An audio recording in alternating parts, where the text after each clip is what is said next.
So here we are, we find ourselves in life.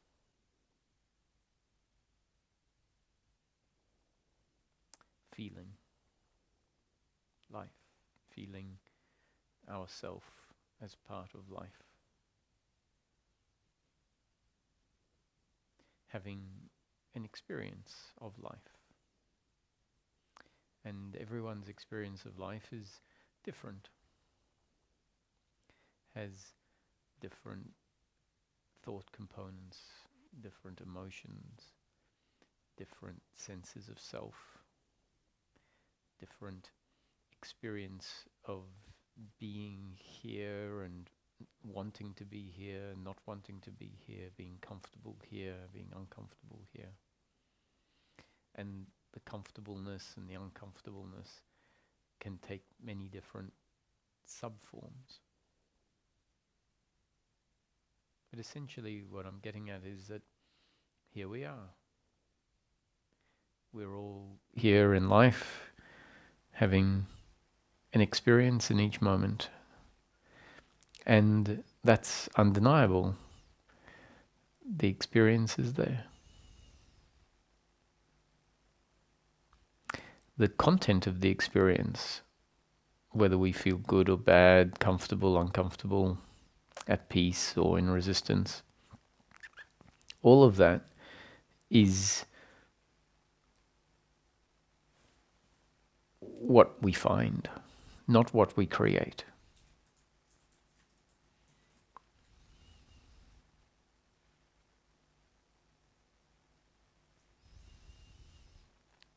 And we've had a whole life of experiencing life, and generally the experience of life tends to be fairly consistent because it is an expression of how the body-mind organism, this instrument, has been shaped by life to more or less express, well, not only more or less, to exactly express as it does, or to create the experience as it does. And there's generally a consistency to that. I mean, just like a certain machine in the garden that when switched on produces a certain movement, there's a consistency to the functioning of that machine because the machine is structured a particular way and that structure doesn't change radically. And so it makes sense that it doesn't produce radically different outputs. Now, if the machine is a variable machine, has different functions or different settings, then on each different setting, the output is going to be different from that of it when the settings are different again. And humans definitely have this variability. However, the variability tends to be within a range that is the range of that machine. And so each of us, in my description here, is a biological robot, a biological machine functioning. So don't necessarily overlay the word machine with your everyday understanding of machine, because what you will think of is metal parts and simple automation. And you'll say, well, how can a machine feel? How can a machine have emotions? And hopefully, with a little bit of loosening of our thinking, loosening of our descriptions, we'll start to see that machine means functioning automatically, according to a structure, according to a design. And that the biological robot is a machine capable of producing outputs that include all of the human range of emotions, feelings, thoughts. So calling the human a machine doesn't take anything away from the life experience that we all have. It's not going to reduce the experience that we have. Hopefully what it does is it allows us to look at the experience, including the full range of human emotion and thought, and understand it differently, look at it differently, see it in a different light. See it as a output, as a result, as a functioning, as a happening, rather than something that I am creating.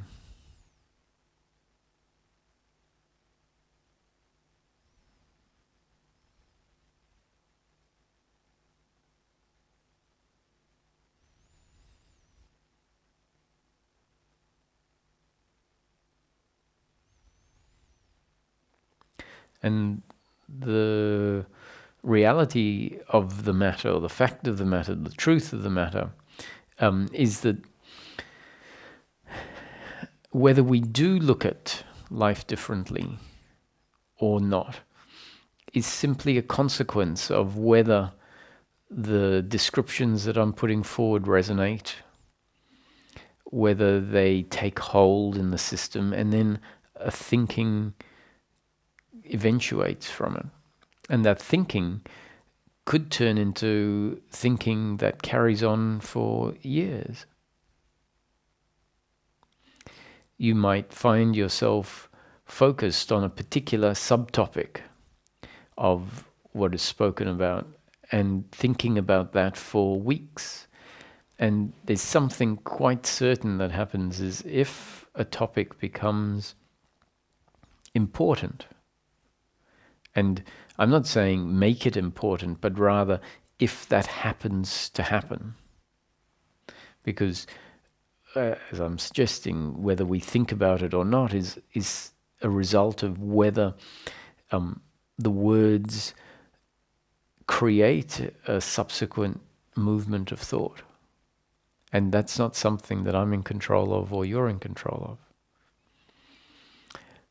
But if they do, and thinking does start to unfold over a certain topic, that after weeks of thinking about the topic in an earnest, diligent way where there is a curiosity, what we'll find is one thought and one conclusion then opens up a doorway for the subject to be contemplated in more depth. And the contemplation that I'm talking about is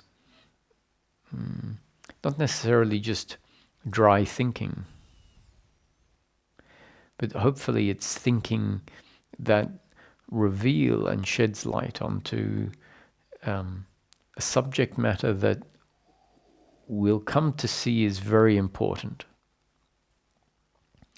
and yet that maybe hasn't been explored on all of the layers that are available. And as new layers get seen, that's when we start to appreciate that there's a process happening, that the process is unfolding. And when something gets seen, it starts to go deeper and deeper. And as it goes deeper and deeper and becomes more and more automatically known to be that way, without you needing to think about it, it has the effect of changing how life is interpreted on a subconscious level. It has an effect on how life is processed, not in a way where we are doing the processing, but rather the software, the hardware is changed as a result of some insight going deeper and deeper. And automatically, what is processed and the reaction, the thoughts that happen as a result of seeing something, hearing something, tasting something, smelling something, touching something, will be different to how they were before. It's akin to this notion that, once you know what your name is, and it has, because of repetitive use, become deeply, deeply ingrained that that's your name. You don't have to think about whether someone is calling your name. Your name is called, and automatically a response that knows that is your name happens without you needing to think, oh, that's my name being called. And similarly, once you return home to your house, to the place where you live and have always lived, you know simply by being in the space that you are at home because of the familiarity of it. And so that's when something has become deeply known. The same when you're driving on the roads and the traffic light goes red or green. That is known in a way where the response and the reaction to it is automatic. And so as life is seen differently, the response to life starts to become infused with that new way of processing, of seeing life, of understanding what's happening. And the old way, which is a response to life, which is based on a different way of seeing life, has to fall away, to be replaced by something different.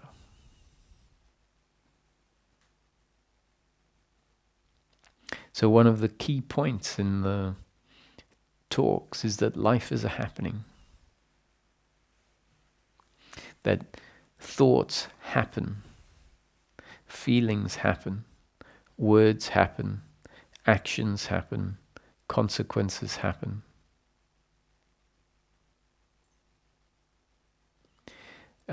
And this word happen, things happen, when accompanied by a witnessing of life. And the word witnessing simply means where we start to see things as a happening. For example, we see a bird flying across the sky. And from the point of the observer, that just happened.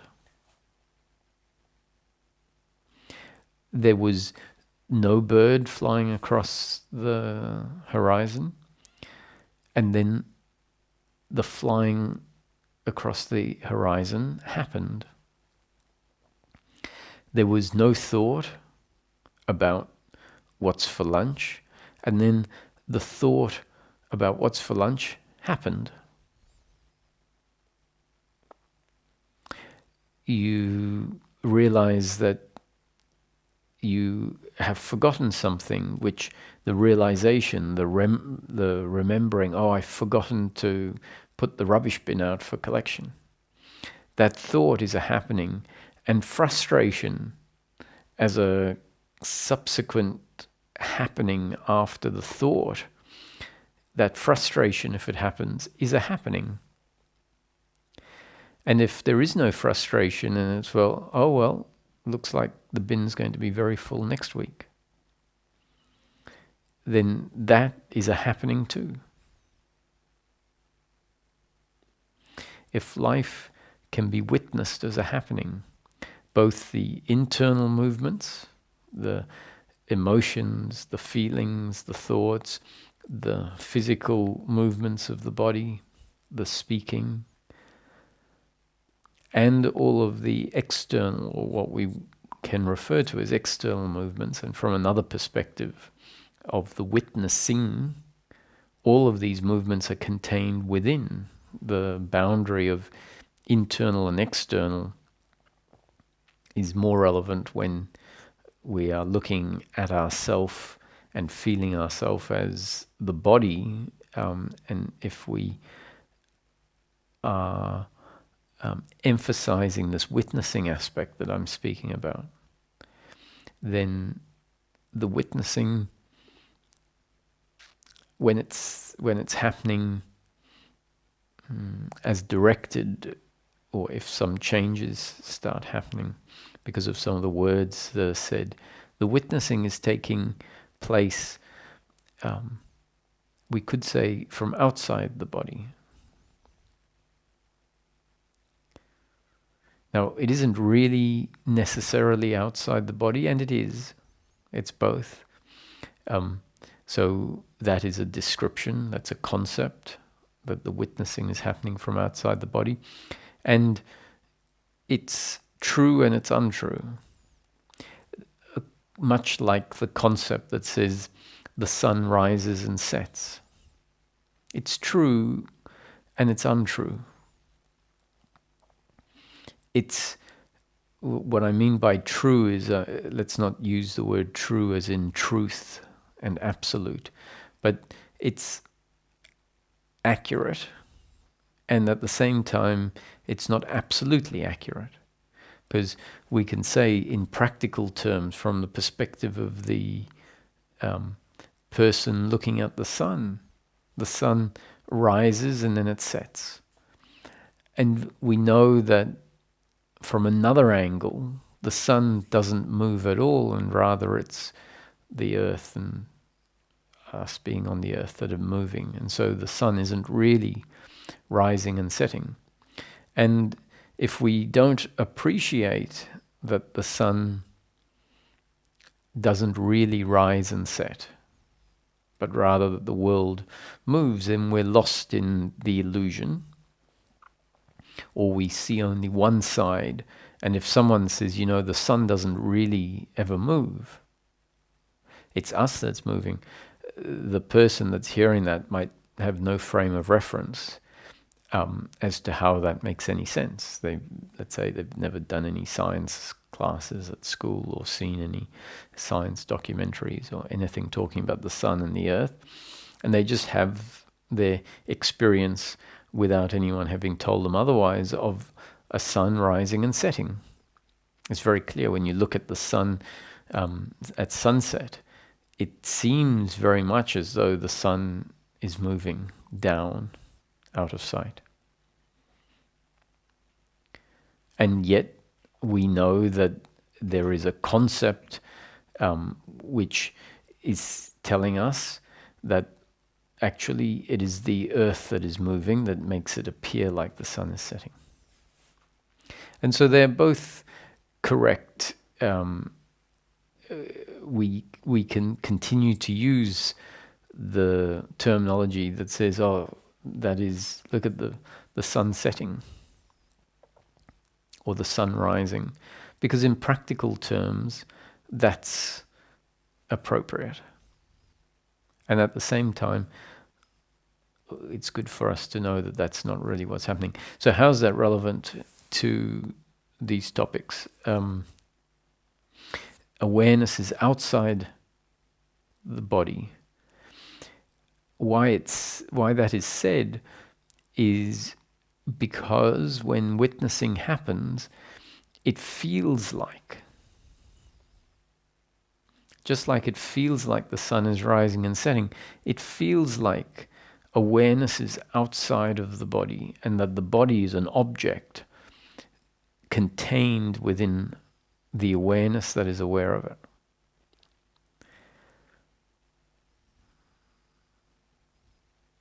It feels like that, and in fact, that is quite different to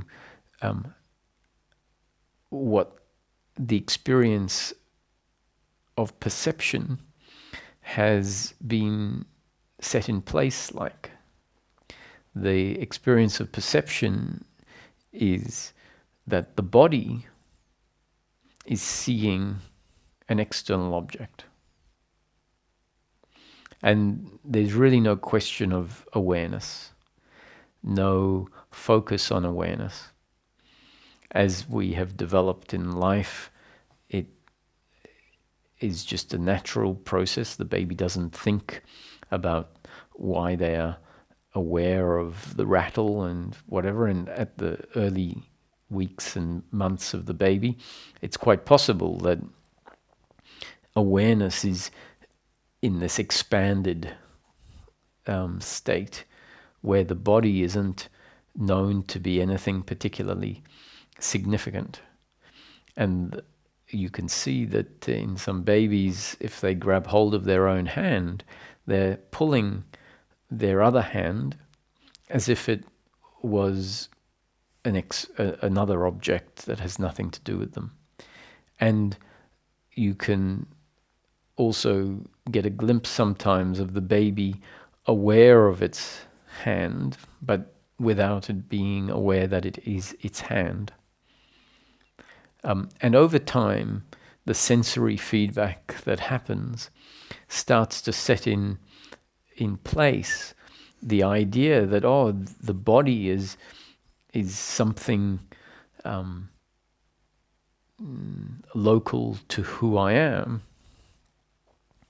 whereas the sensory feedback doesn't tell us that the rattle in the table and the other people that get touched are this. It doesn't give us the same feedback as our own body does. And so that starts to get put in place. And as that gets put in place, the sense of awareness tends to fade away and is replaced by an experience that I, the body, am the body is seeing. So awareness has now faded away out of the picture, or even the question of awareness. The body now is just seeing the world as a world of objects outside of it. And if we were to say what is seeing, what is hearing, what is touching, we essentially would answer it as parts of the body. The eyes do the seeing, the ears do the hearing, the hands do the touching, the nose does the smelling, and the tongue does the tasting. So all of those experiences, the main components of our experience, have become associated with physical functions. So the non-physical consciousness or awareness that is really the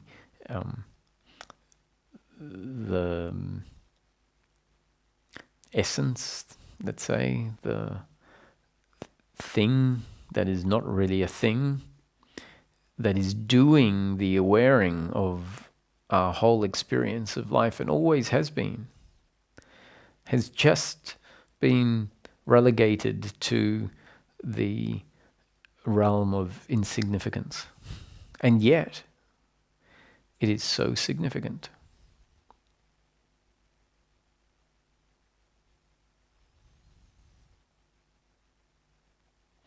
The whole experience is dependent on this word, dependent on, can be helpful in the investigation. The whole experience is dependent on and arises in awareness.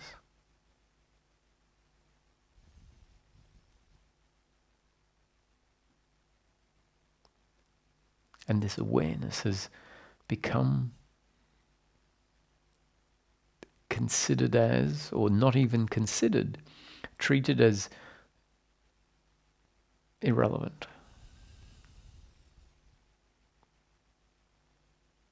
And by awareness, I'm not talking about your thinking about something. So that's another little pointer that can sometimes get us beyond a block where we think awareness means let me think about something.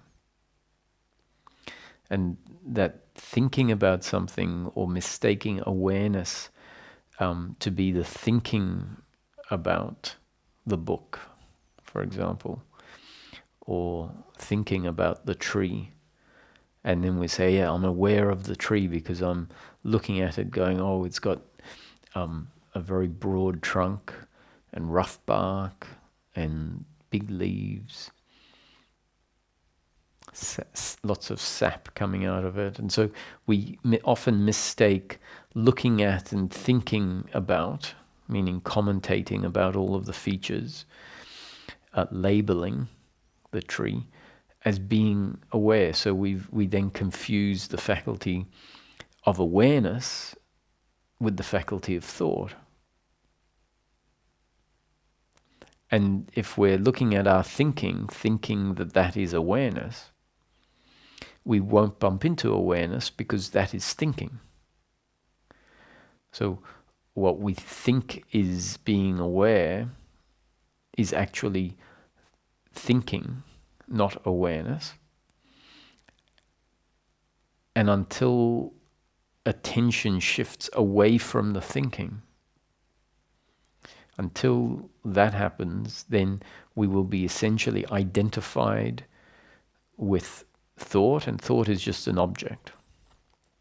And so if we're identified with objects, the subject, and awareness we could call the subject, the subjectivity, goes unnoticed.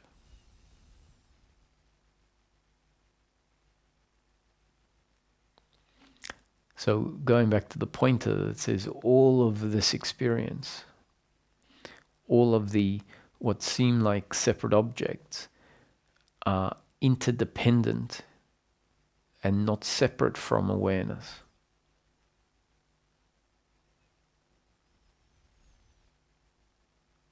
So if you look at an object, and you might not appreciate at first that that object only exists in your experience.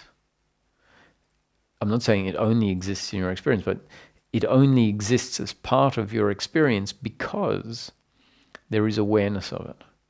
And so if awareness, which seems to be influenced and linked to the body, if we move our head and then we see, so now the object that was previously in the experience no longer exists as part of the experience.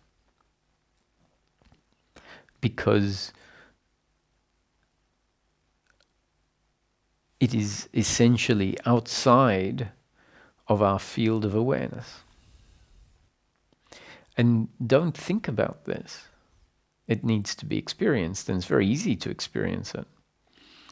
Because you can look at an object, or rather see that the object arises in your experience, and then the next moment the object no longer exists.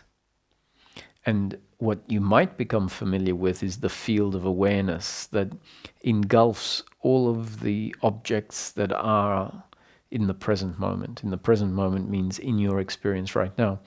And those objects are continually changing. You know, there are all sorts of nuances as we contemplate all sorts of things that get us to understand the moment differently. So we can say the object is never the same. It's always changing. And at first someone might, let's say they're looking at a flag on a flagpole, and they say, well, the object isn't changing, it's a flag. And so it means that their thinking about the object is very much about physicality, about a very gross interpretation of what the object is. Which makes sense when you imagine not having any exposure to spiritual teachings that describe life differently. It makes sense that you will look at a mug and say, well, that mug hasn't changed. You look at the room and say, well, the room hasn't changed. And yet spiritual teachings will tell us that the experience is always changing.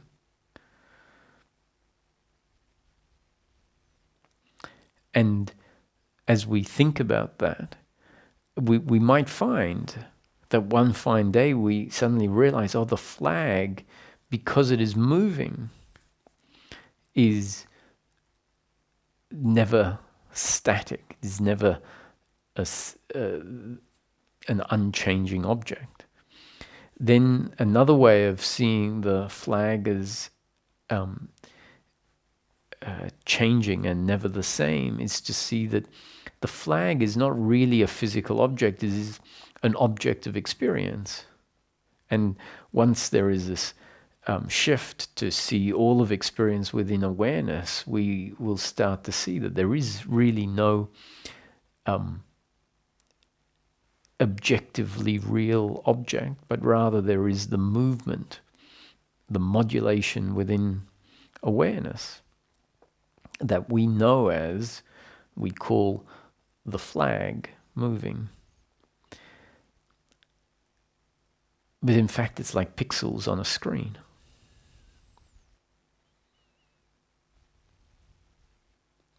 And the pixels are just going on and off, creating different imagery.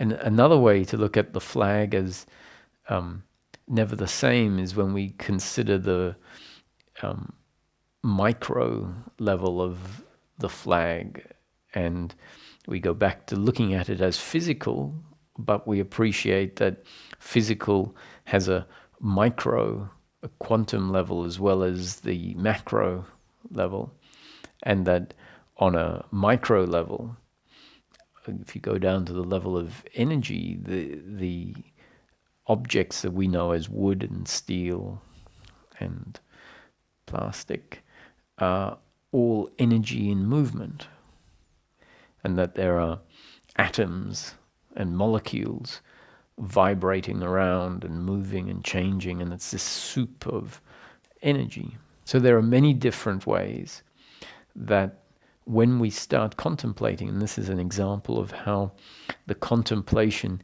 moves us from where we were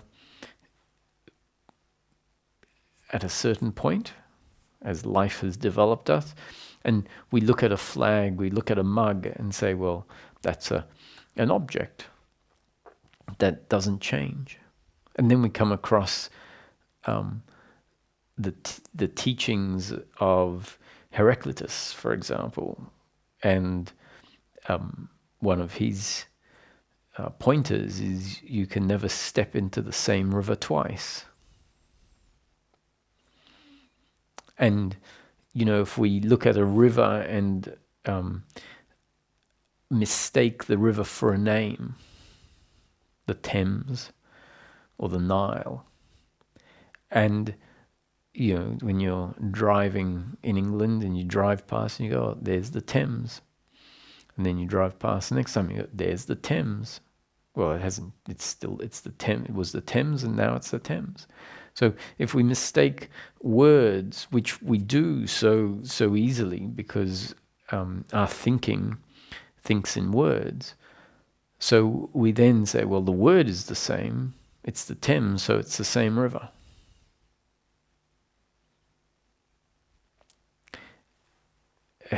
Heraclitus is telling us you can never step into the same river twice.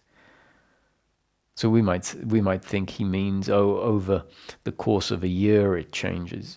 Like over the course of half a second, it has changed. It is flowing, it is in flux, it's in movement. Nothing is unchanging. And this thinking about this simply means we can't see the world the same way.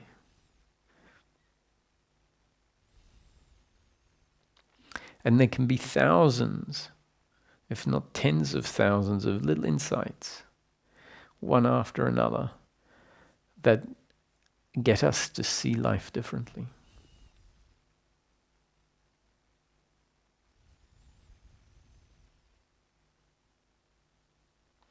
And once you see that you can't step into the same river twice, then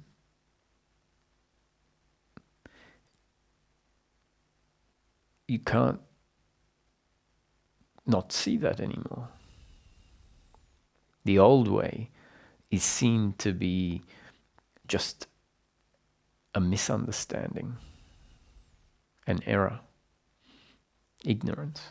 But ignorance, that when we think about it, we say, well, life presented the experience of life and of learning about language and looking at things with the senses. And it created a relationship to objects, which was a relationship that said the object is outside of me and the object is unchanging. And we realize it's only until, or it's not until, life delivers new conditioning that says, look at it differently. It says no one has pointed out that the table is in complete flux all of the time. It's never the same. If you had a set of glasses that allowed you to see on the micro level, you would see the table is like the river that is continually changing. And yet some objects with our eyes are not able to be seen, like the river is continually changing. If we move to the perception of life as all experience within the field of awareness, then and realize that everything is like pixels on a screen, that what we see are essentially pixels on the screen of awareness, that there is no objective object, there is a screen that is continually changing. We've all seen those signs, the big signboards that are essentially lights, so flashing lights and LED lights. I'm sure you've seen light setups that look like maybe arrows are going across the screen. Maybe indicators of a car, so some fancy indicator of a car might be arrows pointing in the direction that the car is going, and it looks like there are arrows moving across the light panel. And in fact, what we know, if we've looked at it closely, is that there are a whole lot of lights going on and off in such a sequence that it makes it look like there are arrows moving across the panel. So the appearance is that there are arrows, an actual arrow moving across a area of space. And when we understand what is happening, we realize there isn't an actual arrow. There is a change in the pixels that create the impression of a objective single arrow or many arrows moving across the panel.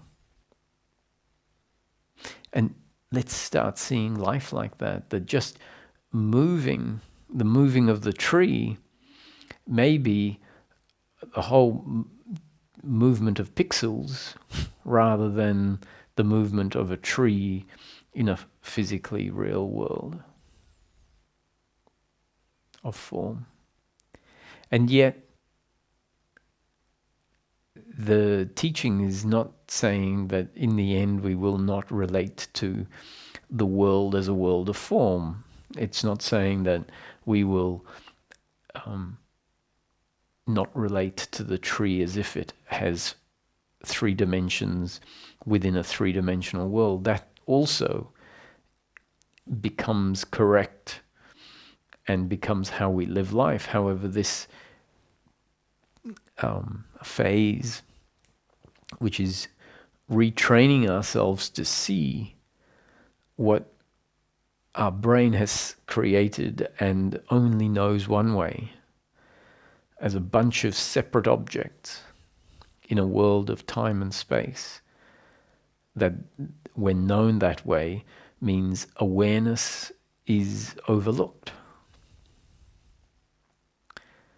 For a while, we need to break that way of seeing life and appreciate that all of life arises within this field of awareness, and that the objects are not true, they're not real, because they are always changing.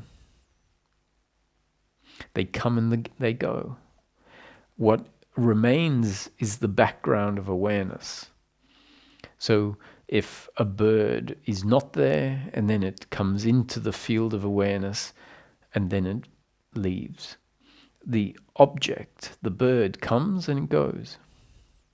Sound comes and it goes. Thoughts come and go. Feelings come and go.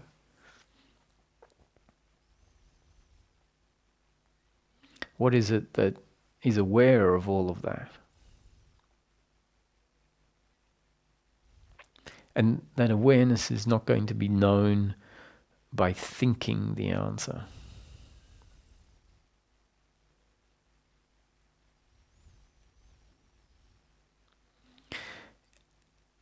And it's there for you to play with.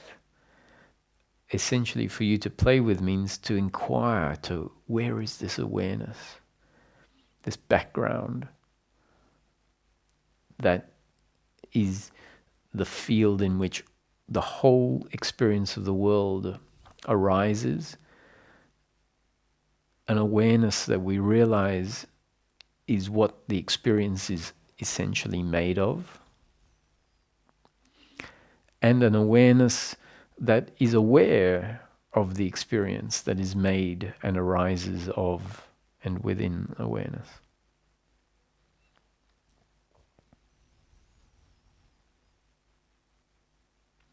And because it's there every moment, it's an opportunity for us to drop back into and rest as awareness.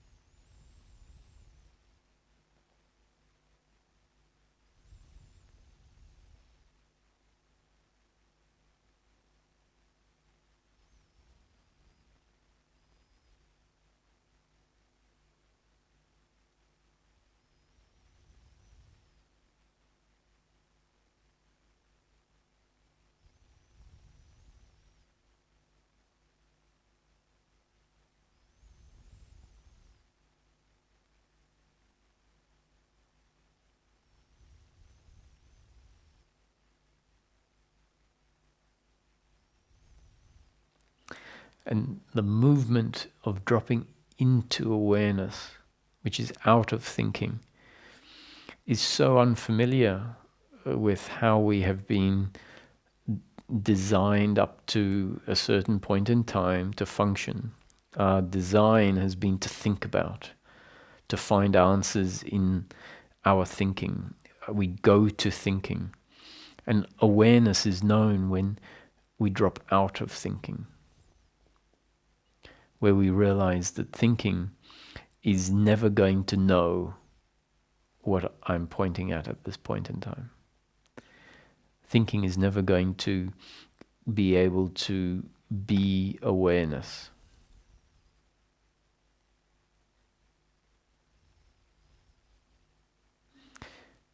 Knowing oneself as awareness, that is a concept. It's not what I would say is the absolute truth. I would just as easily, and in fact prefer, the notion that what we are is a human being, not awareness, or we are a person. However, we are a person that has lost touch with the awareness aspect of the person.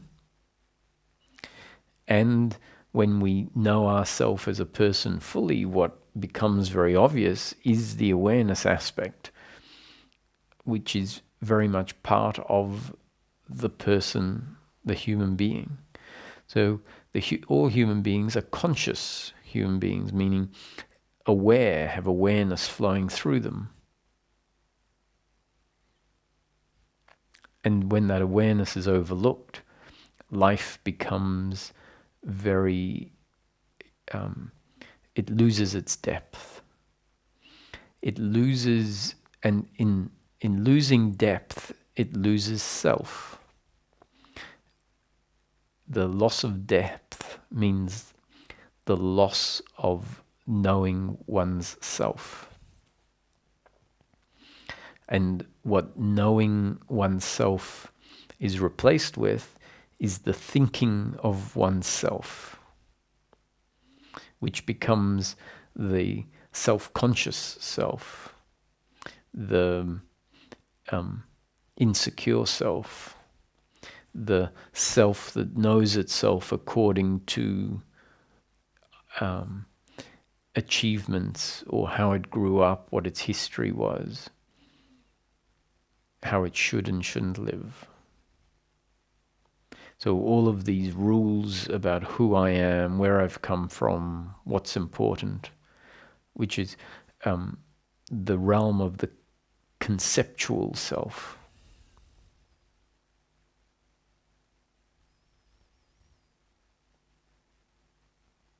And what we find is that the human being has a core, and it's always there. We can't be human. We can't be a human being without consciousness, without awareness. And yet, even there, it's there every moment. It's overlooked. And to come in contact with that and to start resting there, to start feeling that as my home, which means to reconnect with that dimension in the human being, where we can find ourselves dropping out of thinking and just being.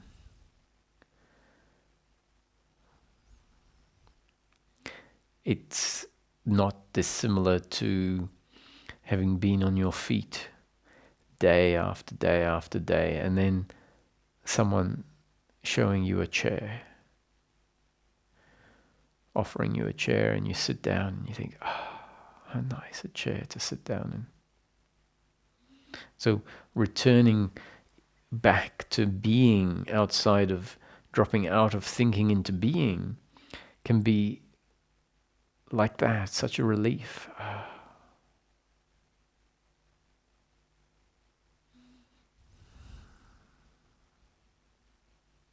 And at first, it can feel like bliss. The contrast of being lost in thinking, which is the self-identification, the self-image that is disconnected from the true essence, the true self. The contrast between that disconnection, that identification with the conceptual sense of self, and then returning home. The difference in feeling can be what we call bliss. It isn't really bliss when we start to see what's happening. It's really a feeling that feels like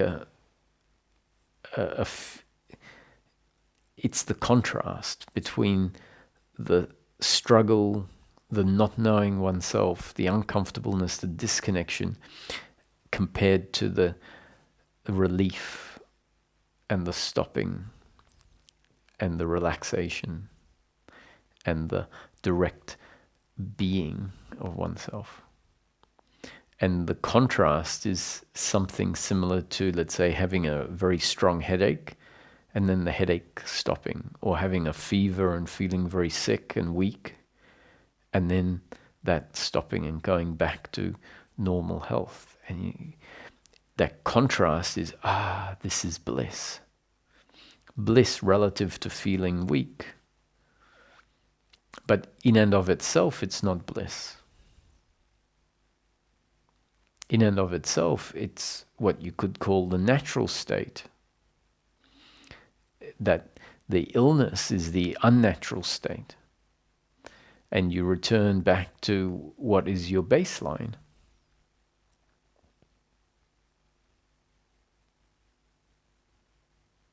So this not knowing oneself, experiencing life as a world of form where we are a separate object, know ourselves as an object only, is the unnatural state. The common unnatural state. The state in which life has sort of forced us. It has forced us to go through a particular set of tunnels. That is the development process. And intuitively, we have a sense that there is more, that something's not quite right. And it's that intuitive sense that inspires the seeking.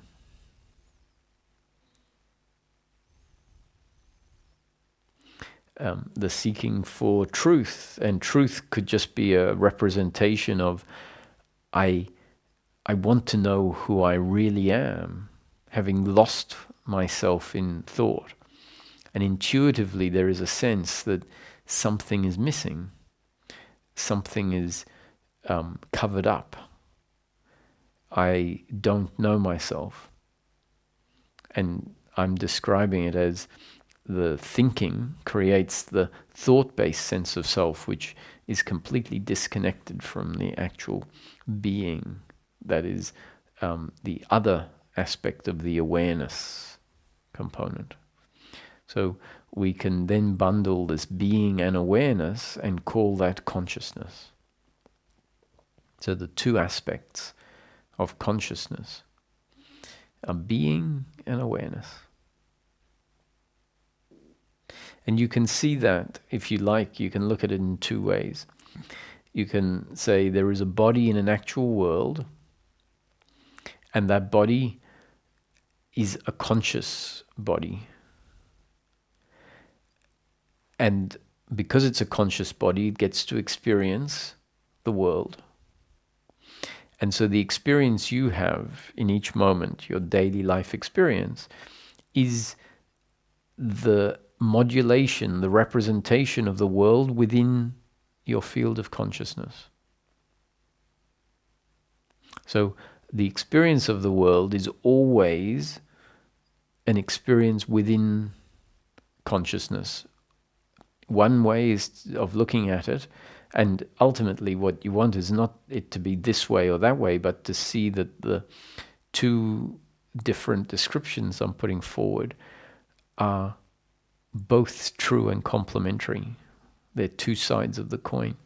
So there is a body in an objective world, and that body is a conscious body, and because it's a conscious body, it has a conscious experience of the world, but that experience of the world, the experience of the books and the lamps and the table and the chairs and the other people, not the experience of the objective world, but an experience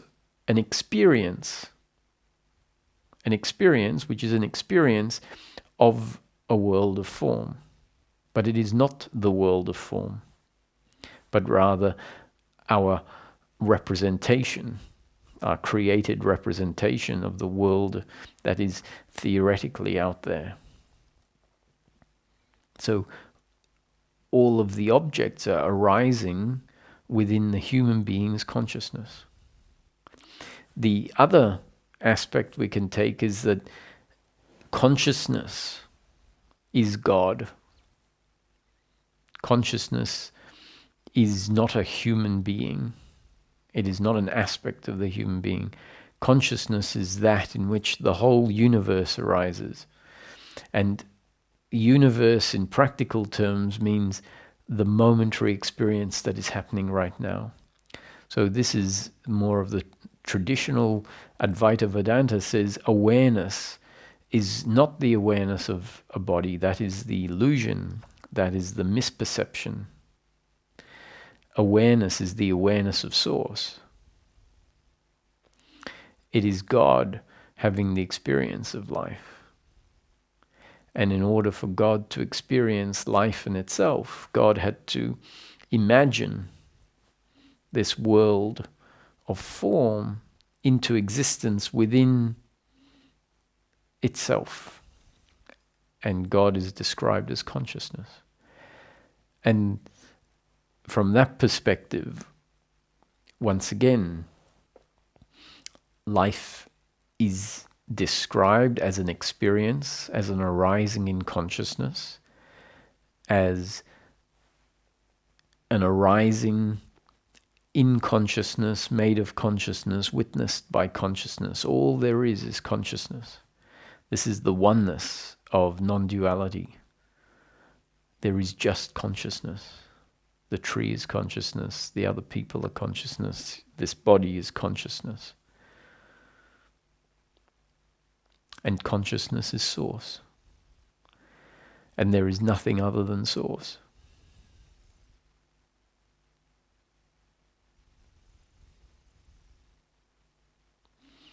So, spirituality describes things in order to bring about change. Now, whether we describe a human being that is conscious and then there is an experience of a world within the human's consciousness, or say it is all arising in the consciousness of God, is frankly irrelevant. It might seem, someone would say, what do you mean it's irrelevant? They're radically different if it's all arising in God or if it's arising in the consciousness of the human being. It's very different. It's very different if we miss the point. It's very different if we think that what is important to know is whether it is God's consciousness, the universal Brahman, all there is, or whether it is the human consciousness. If we think that's the point, if we think that's what's important, if we think that's where liberation is to be found, then we'll say, well, which one is it? If you look at it differently and you say, oh, I wonder if the Advaita concept is there just to create a recognition of awareness, and that describing it all as an arising within the awareness of God is very effective at reframing how life is known.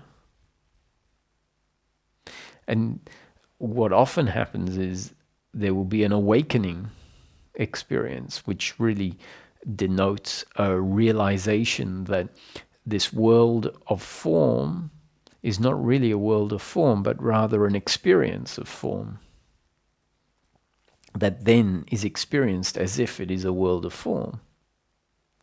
And so the awakening is a realization that the whole world arises within consciousness, which previously wasn't.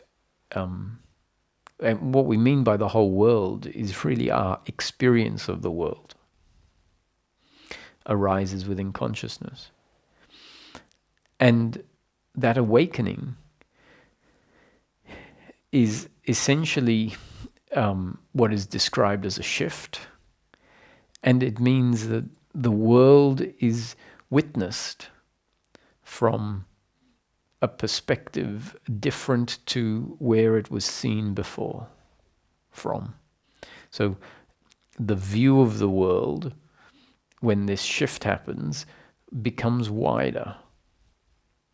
It becomes a perspective that is more encompassing, that allows us to know everything as one, one experience, one arising within one consciousness. And if these words are heard with the brain, we'll think, oh yes, it's all arising within one consciousness. And we'll have an idea of that what one consciousness is. And usually the idea of one consciousness is, some idea of God.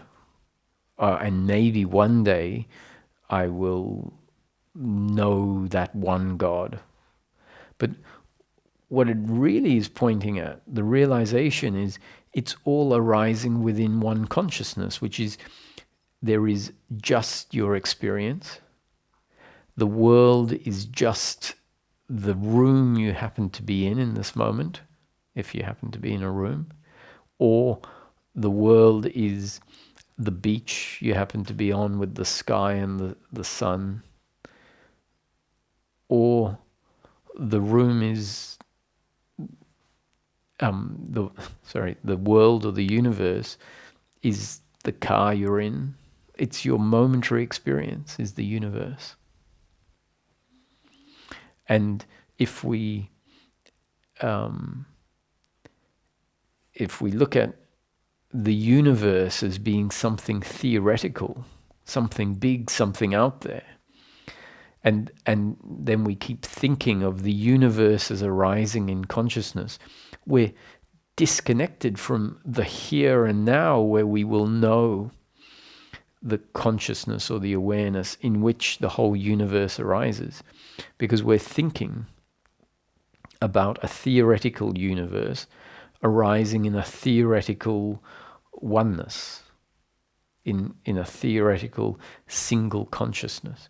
So this single consciousness is, if we think about it and have some image of, oh, there is a single consciousness functioning through you and through I, then that's a notion of it.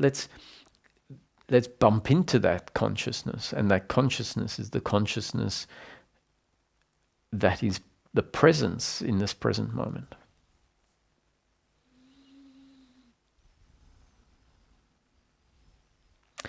So, enough said.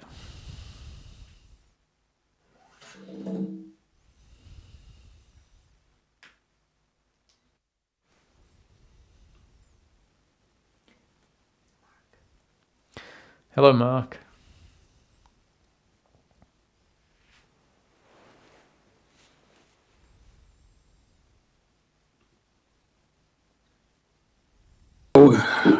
Good evening. Hi there. Good evening, all. I'll say hello. Awareness. Yes, say aware for all.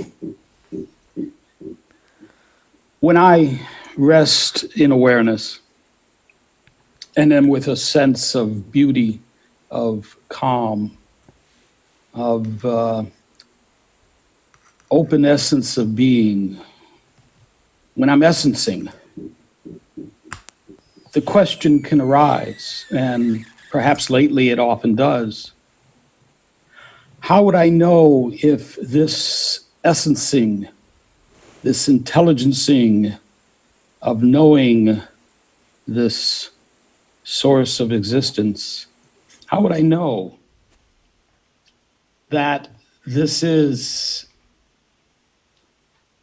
primary, or mind's perception of that?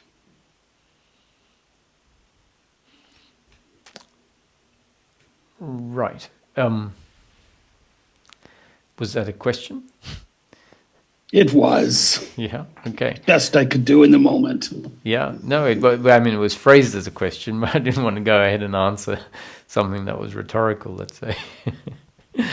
No. It's a serious question. I mean, if you can relate, I assume to being as, so to speak, clear, clean, and open. Perhaps 4 a.m. after some so-called unconsciousness, just clear and clean. And if that sort of direction of attention was perhaps where you were before you lost consciousness. You can arise from that space of nothing and be with that, and can come a question. Am I remaining here as if there is some treasure, or is mine just playing tricks? Yeah, so just to That's supposedly the same question. yeah, so just to repose it in a way, maybe for those listening, it's, do I know that all of this is arising in the mind of God, or consciousness, all there is, the consciousness of Source, as an appearance, as a dream, and when there is stillness and silence, that I know myself as the consciousness of Source aware of the dream? Or is am I a human being in a world, and the world is arising within the human being consciousness, and the mind is playing tricks, telling me that I am knowing myself as the source that is all there is, aware of the dream arising within it. Would that be a okay summation? Sure, that's exactly. I'm not. I know. Maybe it was just too many words for me, but perhaps perhaps years and years of practicing has the question: is this a good use of attention? Well, Perhaps somewhere is that question. If the point, if the space, if the universing that is occurring in that most absent moment at 4 a.m., fresh from unconsciousness, is a worthy, the other words mess it up, a worthy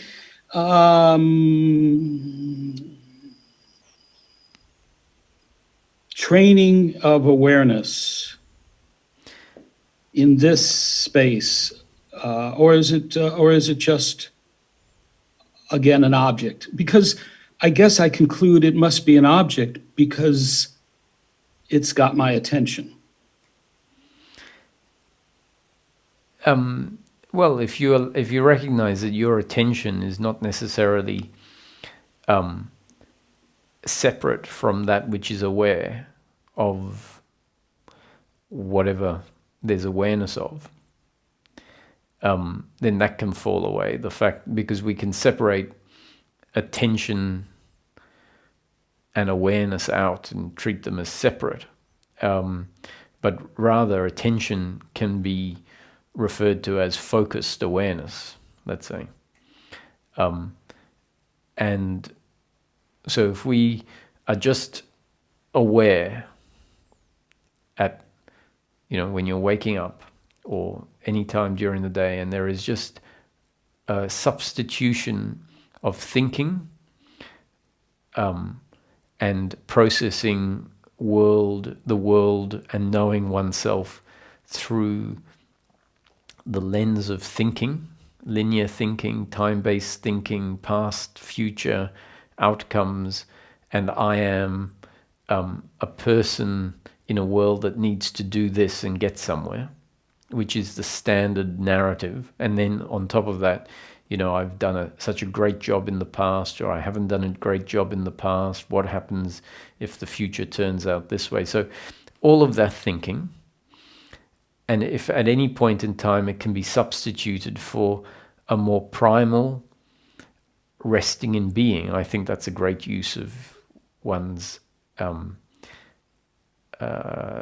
whatever you want to call it, time, attention, focus, practice, because it is essentially strengthening the muscle, the move from continually thinking about life into being.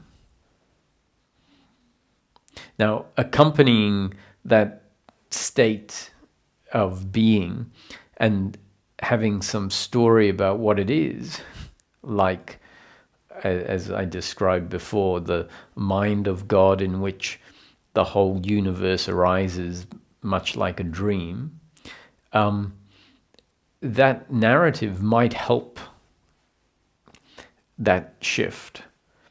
But at some point, we might ask, do I know, like your question, do I know that this is the mind of God? Is there such a thing as the mind of God? And a concept that proved helpful may at some point be seen to have to be let go of, because it is just another belief.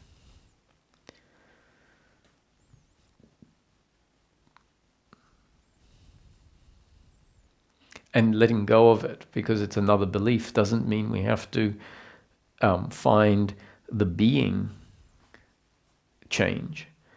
We can continue to rest in being without the story of it being the being, of God knowing itself. I tend to prefer, at the moment, and for quite a long time, the notion that resting in being means resting in a dimension of my humanness that makes life a meaningful, worthwhile, and free of discomfort with oneself.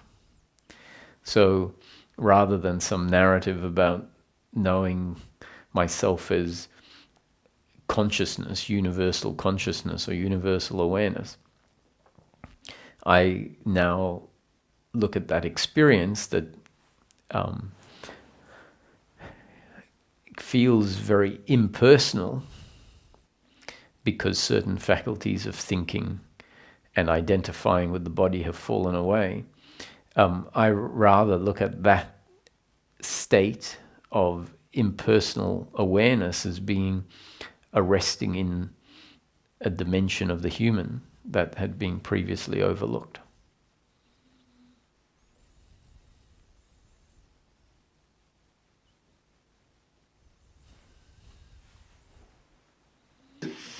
That has contributed to some movement. Yes, I appreciate. You used the term, I think you used a term about linear thinking or logic. Maybe in the past you've mentioned solving problem. I forgot that I tend to label it as the critical mind, because it seems to even have such a question, how would you know this is it? Is a critical mind.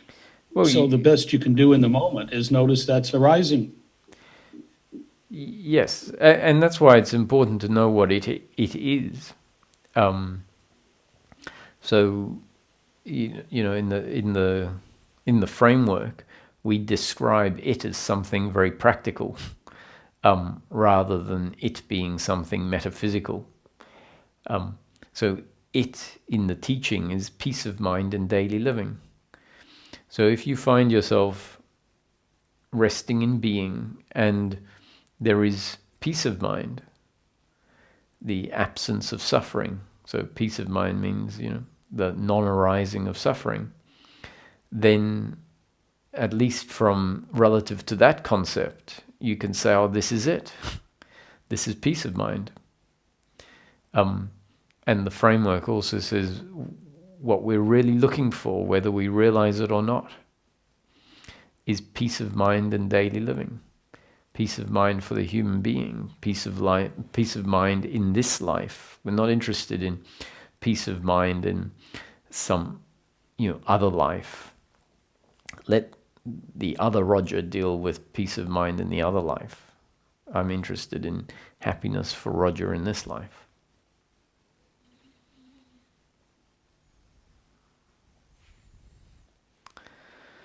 Thanks, Mark. The other, well, could I add this last part? Sure. The other thought that came to me, I guess, in answer to my question as you were speaking is when that critical salt on the mashed potato seasons the moment by asking, how would I know this is it? Another thought comes up and says, well, whether or not this is it, what's wrong with this? Mm-hmm. Which is almost a variation of Sailor Bob's without a thought about it. What's wrong with this moment? Right. Yeah. And that actually, if it does calm the need to salt the potato, is really a quite sufficient question. Really, is there anything to complain about this gorgeous moment? Yeah, that's right. So that almost is like saying, am I looking for?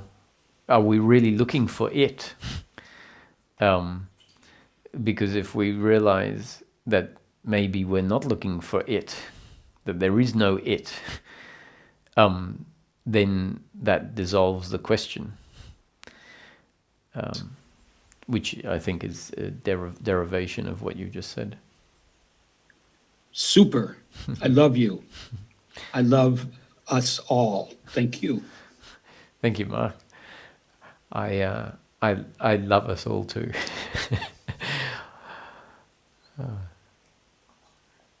Hello, Holger.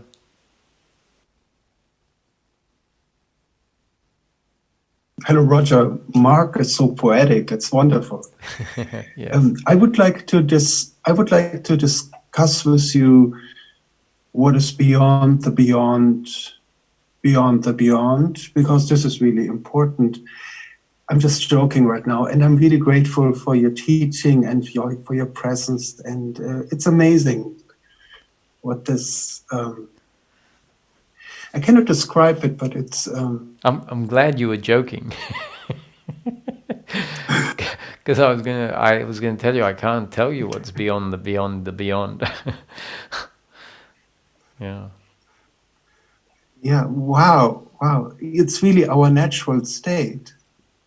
Mm. And it's so simple. Yeah, indeed.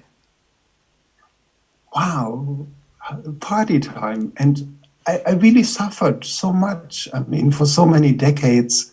I'm now 54, according to the numbers. Mm-hmm. And I always had so much discomfort in myself. And I didn't know how to address it and where to go. And it was horrible.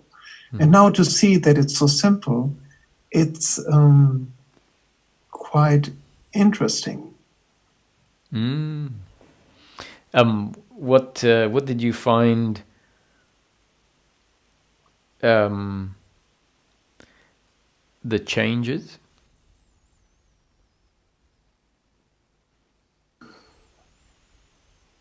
Just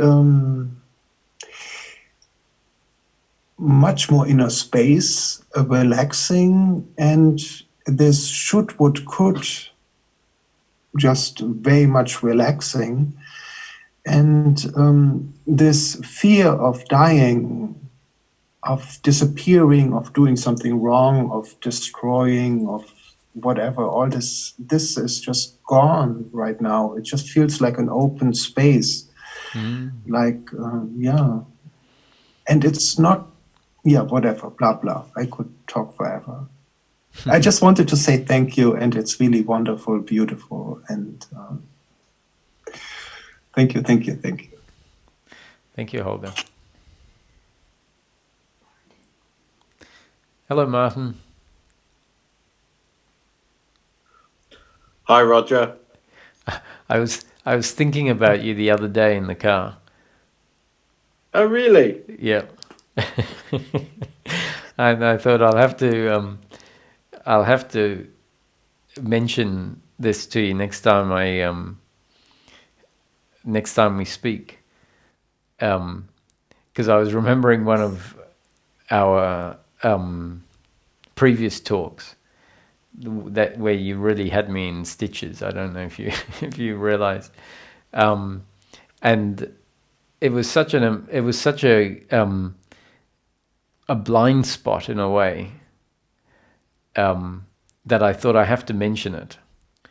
And if I didn't have this thought, I wouldn't have mentioned it. But I did have the thought, so I'll mention it. Do you? I hope I don't embarrass you. Do you think I'll embarrass you? No, not at all.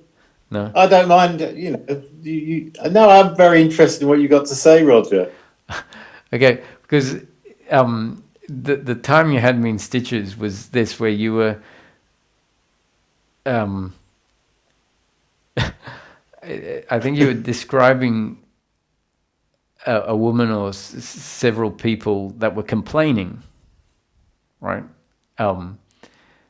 And as you were describing them, it was a bit of a complaint about their complaining. And I don't think you could see it. And it was just so hilarious. So, but if I knew which satsang it was, I wanted to refer you back to it, because I started laughing in the car, and I remember. Yeah, because I was thinking of it these, is. I was thinking about these blind spots, you see, that we have, that Yes. we get to see, for example, that the other person is complaining, and we see, what's the point of spending life complaining? And yet, because we're seeing something and it's going deeper and deeper, we might not see our own complaining about the complaining until we do, and then we say, "Oh, I've seen you. You shouldn't spend your life complaining." And here I am complaining about the complaining, and then that stops. And it's I was thinking about it being such a wonderful metaphor about how the understanding goes deeper and deeper, slowly, not necessarily all in one shift. The different layers get revealed bit by bit. I said to you recently that I've now realised that the if you like, the answers don't come all together. There is not. I remember me saying that recently. Yeah. That we get these knots, if you like to call them that, internally, and expect there to be one teaching, one message that can undo all the knots. And these accumulations can only be undone by an accumulation of new information. If you get that. Exactly. Yeah. But what I wanted to ask you today, it's quite interesting what you're saying today about our disconnection from self, or from our true essence, or from consciousness, part of being the universe, God or whatever. It suddenly reminded me of he's a Hungarian Canadian called Gabor Mate. I don't know if you come across Gabor Mate. Is he a trauma? Is he a trauma therapist? Yeah, he is a trauma therapist, and his background, to frame it, I'll try and keep this as brief as I can, but I think it's probably important. But Gabor Mate was born during the Nazi occupation of Hungary. He was Jewish, and his mother rang the doctor and said, he won't stop crying, what do I do? And the doctor said to his mother, all the Jewish babies are crying. And it suddenly occurred, and he talks about because of trauma, we become disconnected from our true self, from our essence. And I just wonder what your view on that is. It's very often the environment in which we find ourselves as very, very young children or babies, or even before we're born, this environment of suffering. It suddenly occurred to me, the Buddha said there is suffering. We're surrounded by suffering, as I was in that cafe that day. I couldn't understand what you and then realised I was suffering myself. And okay. That's a very long question, this, isn't it? But it's, when you talk about biological reactions in the body, Gabor Mate, and they talk about the nervous system being set.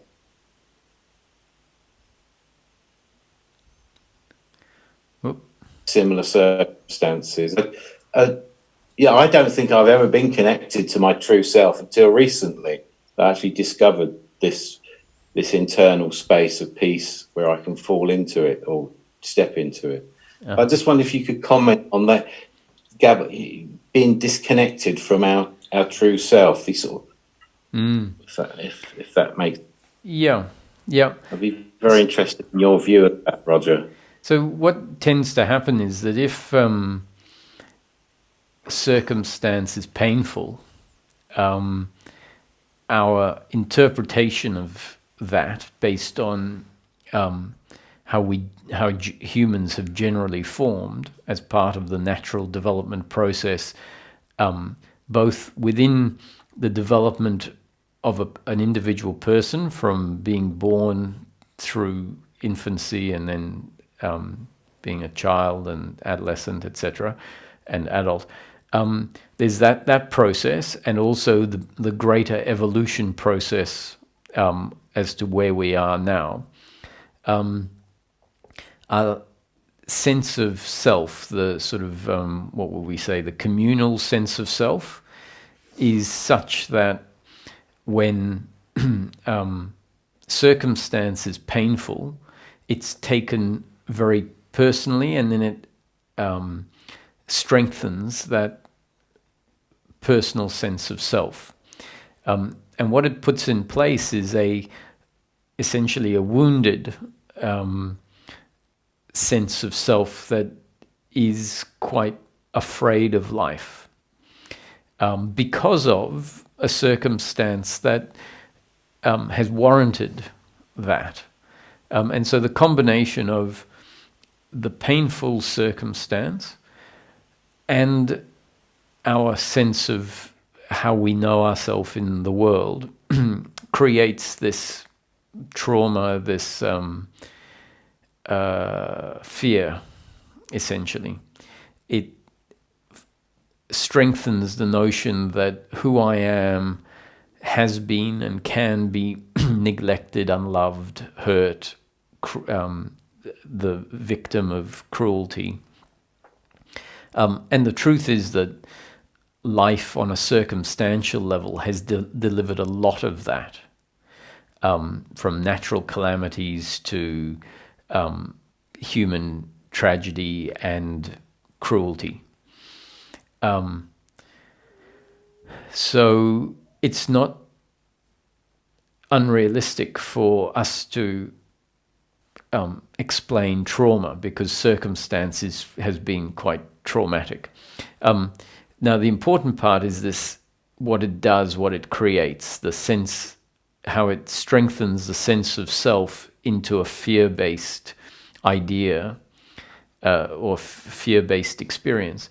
And I think the best way I could describe it is if we look at a minority group that has been oppressed. So take a lot of indigenous communities, and we can see that, whatever explorers from the West, whatever, come into a country and they have guns. This is going back into, they have guns, they need the territory, they see the inhabitants as a pest, as an obstacle, so they enslave them, they kill them, there's wars just to get territory. So that's life. It's also quite tragic. And then those populations feel quite rightly oppressed.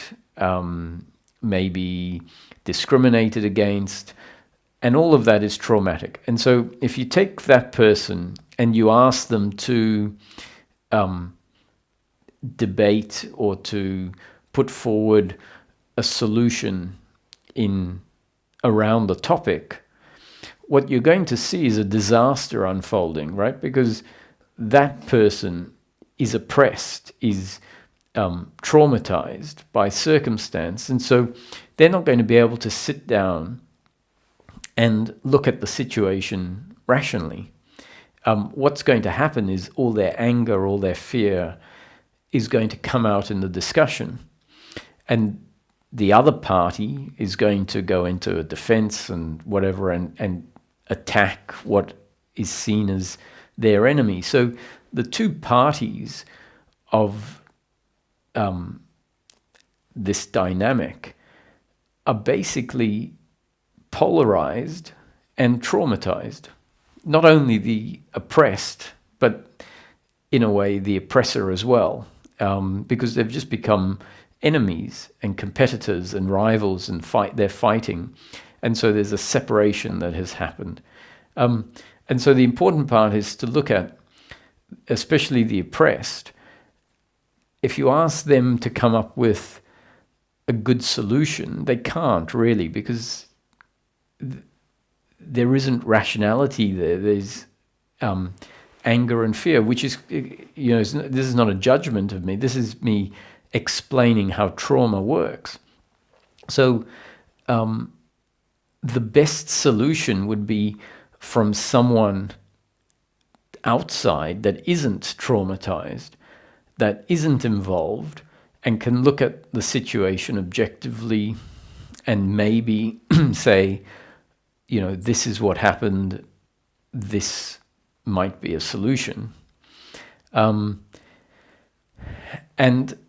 that person who is not involved and is outside and objective is sort of a representation of our self, our true self, when the trauma has been resolved, has been released from the system.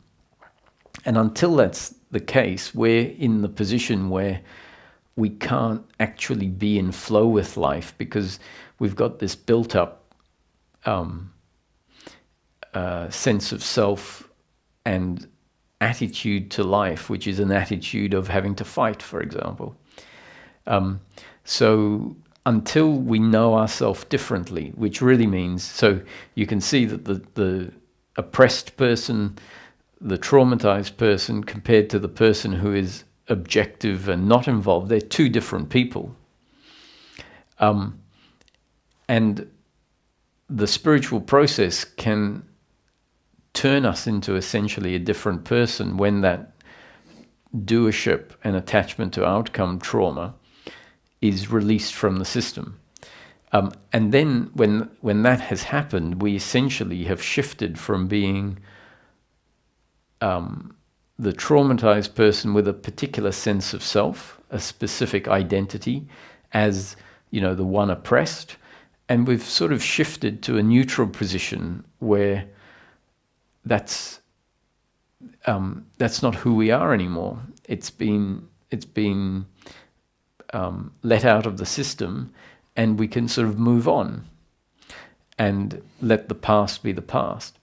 And it's a process. It's something that can happen. And until it happens, then the human is forced to be there in life, looking at the other as a competitor, as a rival, as an enemy, as someone we have to defend ourselves from, because in any moment they can inflict pain on us.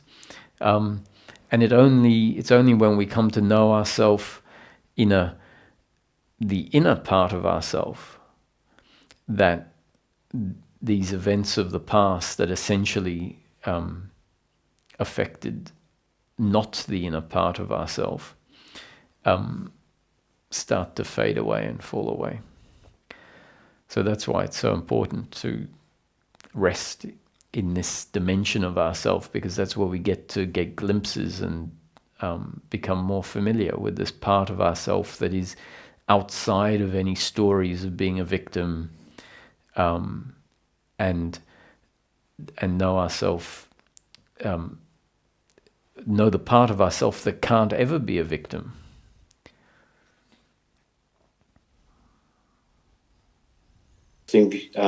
Concept, Roger. See, what occurred to me is that very highly traumatized people, I think the earlier traumatized, the more fear-based you become as an entity, as a human being, is that we are then taught to look to others,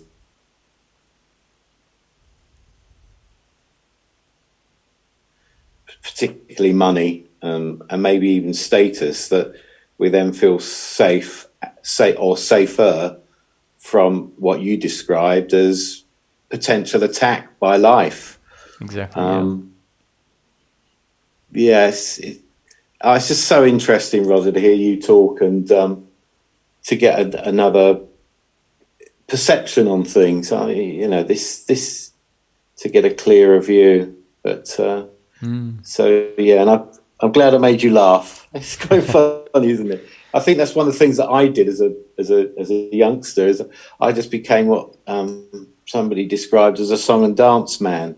And I built an entire career on making other people laugh and entertain them, but at the same time was able to manipulate them to get what I needed, which was material things, really, and approbation and things like that, which I felt was necessary for my survival. So, yeah, it's always a pleasure, Roger. Thank you very much. Thanks, Martin. Nice speaking with you.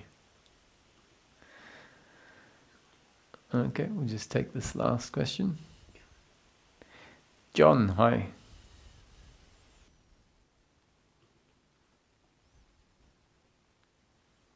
Very much for taking my question. It's related to blind spots. I need some help with, and I think it's a practical, very practical question in the end, and I hope I can keep it short.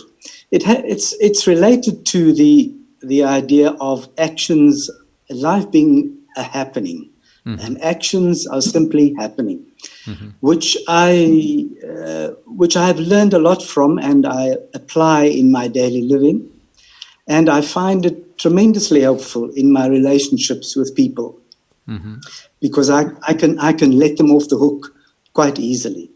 However, I have a little bit of a question about a bit of a problem with letting myself off the hook.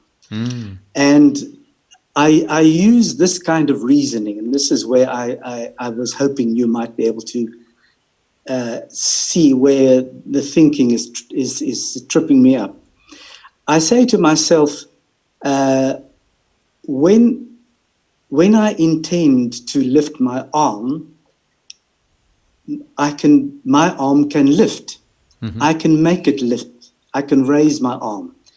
And I keep using this reasoning to try to convince myself that I am the doer of my actions, because it never seems to work the other way around. In other words, my arm doesn't seem to fly up in the air without an intention preceding it. So I'm kind of wondering if you could help me unpick this reasoning that I'm using to keep myself trapped in doing. Yeah, so if you ask yourself, where does the intention come from that leads to the arm rising, you may have something else to look at, because what happens is we tend to look at a thought that says, I can move my hand to the right, and we do it. And so we say, see, that means I'm the doer.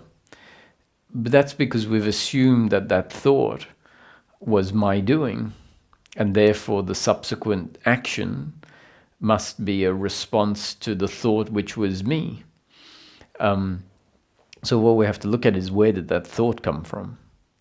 And you'll find that the thought arose when you weren't thinking about that subject, for example, at the first part, you weren't thinking about that subject, and then you started thinking about the subject.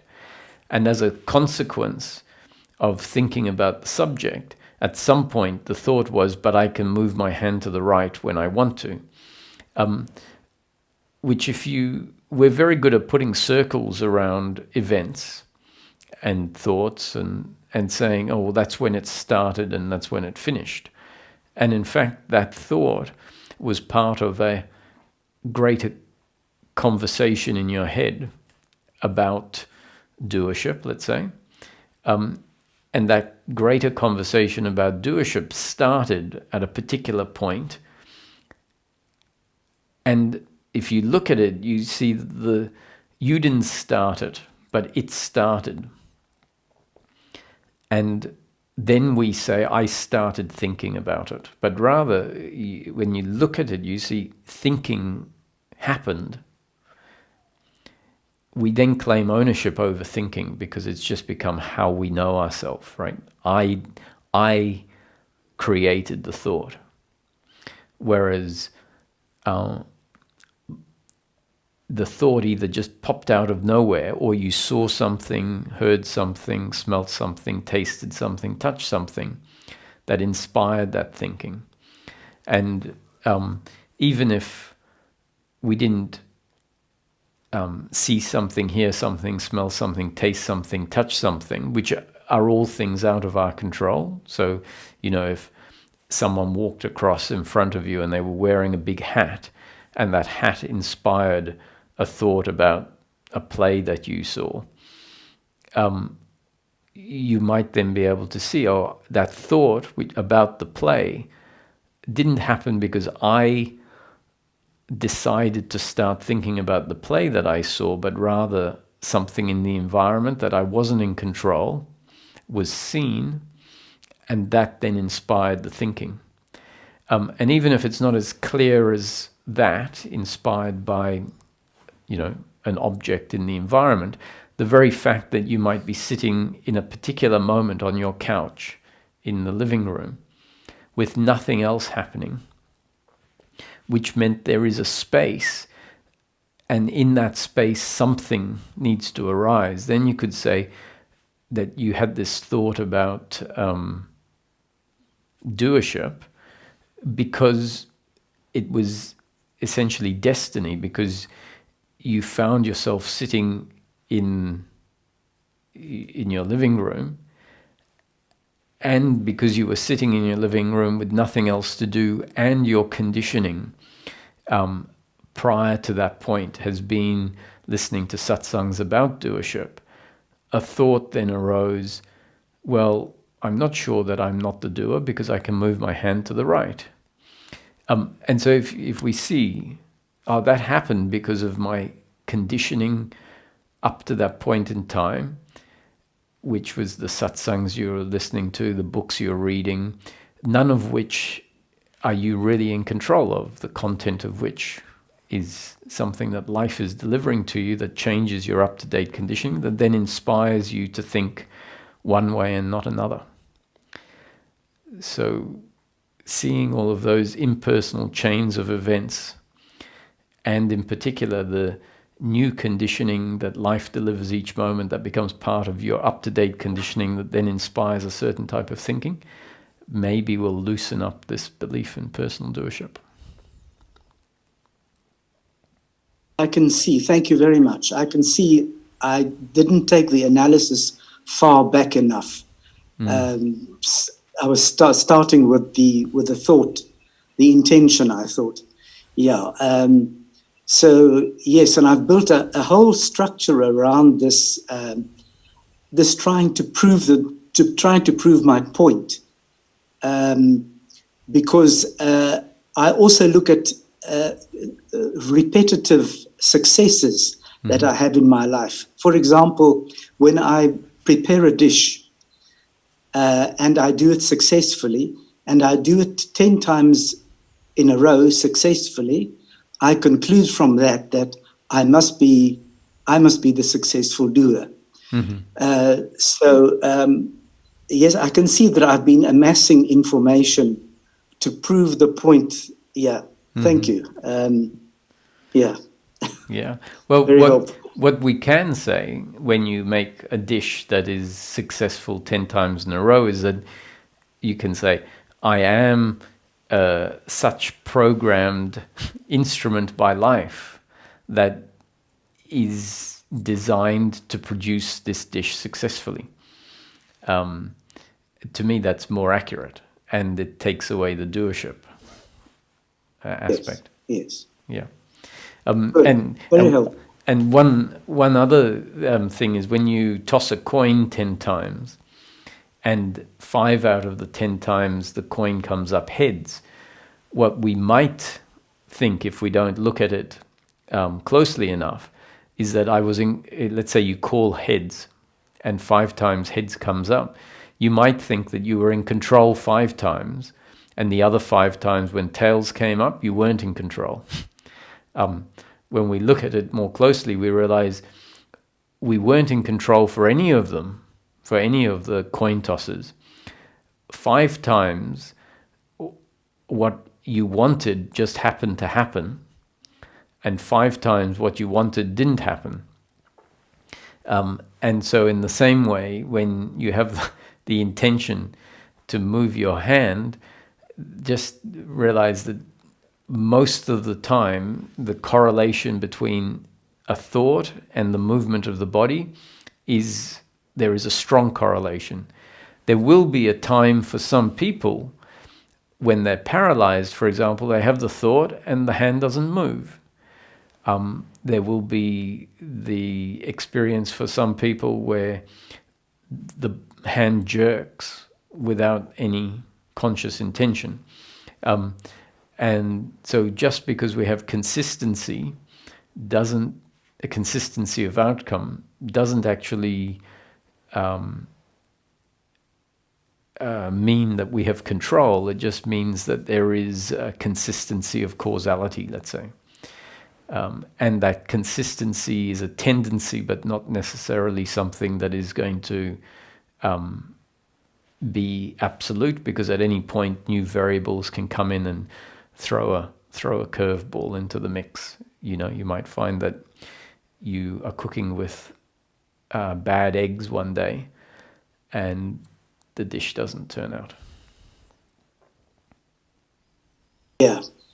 Yes, I'm very aware that there is a confirmation bias at work in the picture. Yes. Good. Yes. I'm glad when people start looking at the critical thinking biases, then and becoming aware of them, then that in itself is pretty encouraging.